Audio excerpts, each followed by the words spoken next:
view what exactly Donald Trump is doing at the moment. Was the meeting that took place between President Xi and President Trump a genuine step towards mutual understanding? Are we seeing some sort of breakthroughs being made in order to ensure that the tensions which have been simmering for quite a while on the economic front at least are brought down? I think from China's side, it's quite a relief, and I think the world community, particularly the business sector, will feel the same, because there has been, a roller coaster type of the proposals and the negotiations, and so therefore this meeting has been decisive, at least to put into peace for quite some while over the trade spats between China and the United States. And because they are the two largest economies, and by settling the dust, it's going to provide a more comfortable environment for people to do business, and in the end, to benefit the consumers across the world. It's not only between China and the United States. And more importantly, it is there to give more of the confidence for the supply chain on the globe, given its intertwined situation. And again, for China, another one is that it's not really a big surprise, because China over the years has learned Trump's the art of negotiation, and they have a number of alternatives in preparation with different type of scenarios.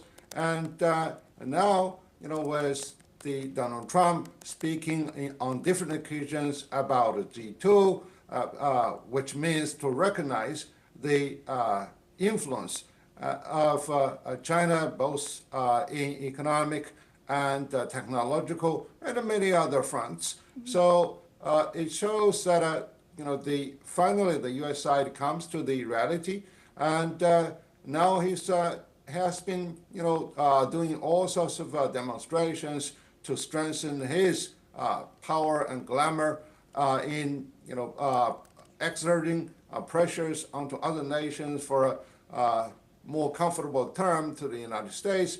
But China remains rather calm in putting up their proposal, and China is also there to seek more of amicable settlement over certain issues, and showing their vision over a larger picture and long term. So I think now, with all the principles that sets forth, and also with the recognition of each other's importance, more of dialogue and more of negotiation will follow to be able to put to rest a number of the escalation of issues, and to bring up some specific areas as how we can really contain further escalation, and how we can really smooth out the specific terms and conditions, as what to be purchased and what to be relaxed, in order to be able to bring a more stable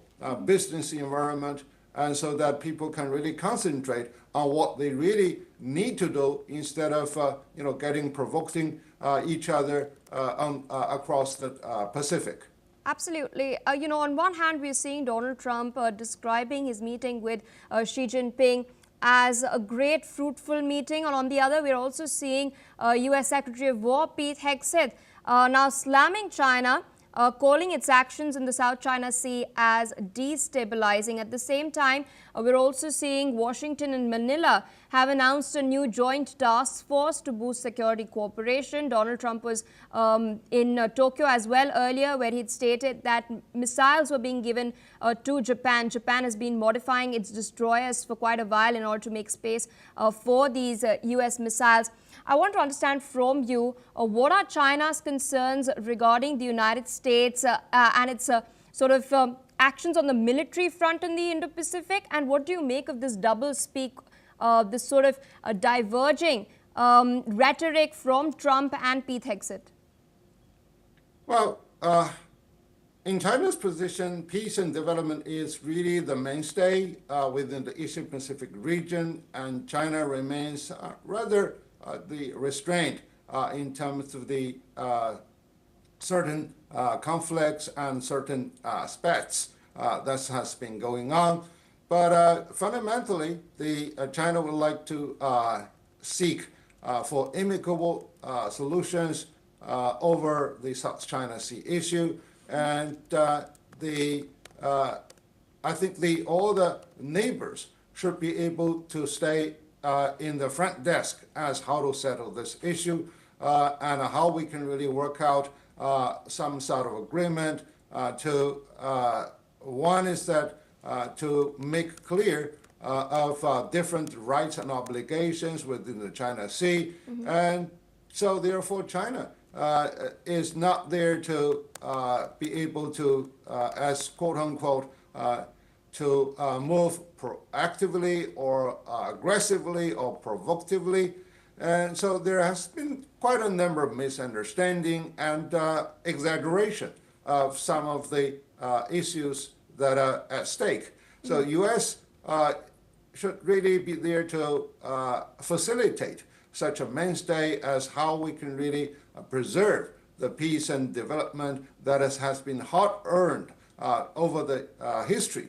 So, if that is really, U.S. move is really incentivized by, arms sales, by certain interest groups to see that the certain issues that can involve provocation or even escalation of the tension, and they should really be able to have a dialogue instead of simply, okay, you buy more of my arms. So I think now the reestablishment of the dialogue and communication channel over the military side is a very important and also constructive step forward, so that both sides can really see what are the real truths and what are the real intention and also preparedness in dealing with a certain type of disputes. So after all, it is the issue of our neighbors. Where can we really collaborate to take advantage of the rich resources and also the passage capacity of South China Sea, instead of to turn the South China Sea as a ground for battle, as a ground for friction, and which is really detrimental to everybody. So this is really a clear message that all neighbors can really share. So the next issue is that how we can really sit peacefully together and put every of their agenda. There might be a lot more differences on the table to find a more amicable solution that is more satisfactory to both sides, instead of to have U.S. to really to play their hegemony over the entire issue. Indeed, and you've spoken of, a longer-term picture with regards to development that China is looking at. But despite the ongoing technological and trade rivalries, there are a lot of challenges that the globe is facing at large, challenges that countries might not be able to address in an isolated or a more protectionist manner, whether it is climate change, it is AI, or even global health for that matter. Do you think there are then avenues for the United States and China to sort of collaborate on this front, and this meeting that has taken place could then lead to easing of collaborations in these avenues?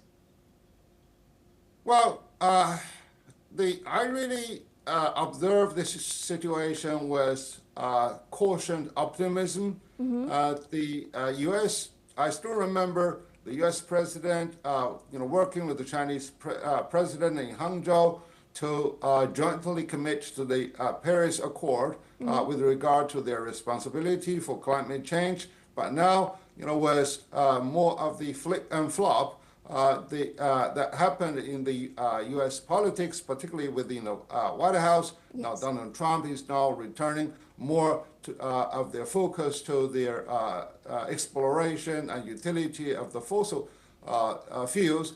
So there's going to be quite a stumble. However, the whole world have seen that the urgency of protecting the environment, of the specific actions that is needed in green transformation, and the U.S. Is also, having a more allies and also many of the best practices, for example, in California, and so the longer term is not really reversible with political maneuverability, but rather, there is a good reason, at least there is a good potential for China and the U.S. to work together, first to build a consensus over the immediate threat of the volatile climate change to the entire human being, because after all, however big you are, we still share the same Mother Earth, the small planet.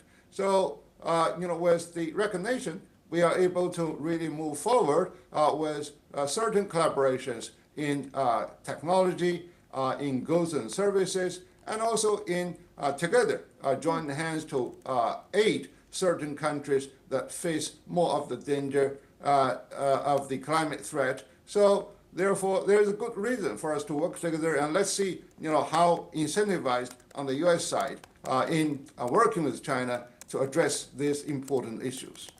Indeed, sir. Requesting you to stay on with us as we're tracking some other very crucial developments.